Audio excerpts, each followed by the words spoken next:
So we're calling Peter as a fake Moses to the stand. Okay. So Steve, Peter will read do I Moses. have a marked copy? I don't think I have a marked copy. This is kind of weird, but I'm the questioner and you're Moses. Correct. You were at the time. 9. Okay, I'm turning the page. I need to clarify that. As you know, we're talking about this ski collision that occurred about 4.5 years ago. Are you familiar with that? Yes. And I'm going to pick up where I was. Do you recall how old you were at the time? 9.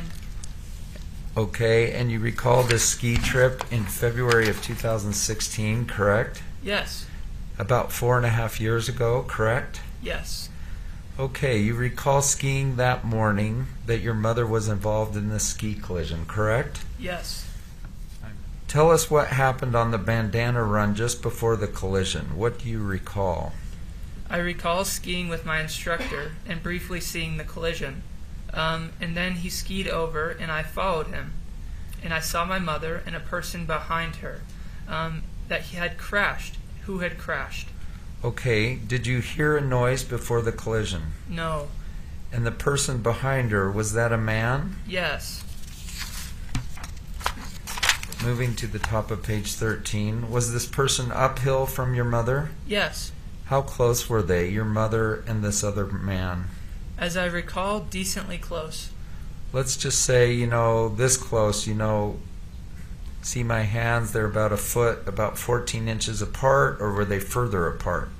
I think something like that, but I'm not 100% sure. Were they touching each other? I do not remember. Was her head above her skis, so her head was uphill and her skis were downhill? Yes. Okay, you understand that this is a lawsuit involving a ski collision at Deer Valley on February 26th, 2016. Are you aware? Yes. Microphone more toward the center of the two of you. Thank you. Sure. So, just to clarify, at the time of the collision, there was you, Carrie Oakes, your ski instructor. There was IF, and then there was IF's instructor, who we don't know whose name yet. And then there was also your brother's instructor, Eric Christensen. And then there was your brother, Moses, correct? Yes, but I was not with Moses and Eric. They were a little up the run. I was closer to the lodge at the time.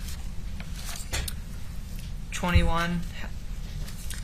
About how far away were you from your brother Moses, as you recall, just before the collision? I would say I don't really know how to say it. I was further down the run. They were in the middle of the run. I was towards the end with my stepsister. I was not with Moses or my mother. And did you know when the collision occurred? Not the exact time, no. Did you hear something before the collision? I don't remember. Did you hear a scream? I did hear some commotion, but I was further down, so I decided to continue to go down to the lodge. Okay, so when you heard the commotion, is that what you think is the collision? Yes. And when you heard that commotion, did you look anywhere? I don't remember. Did you see your mother after you heard the commotion? Again, I don't remember.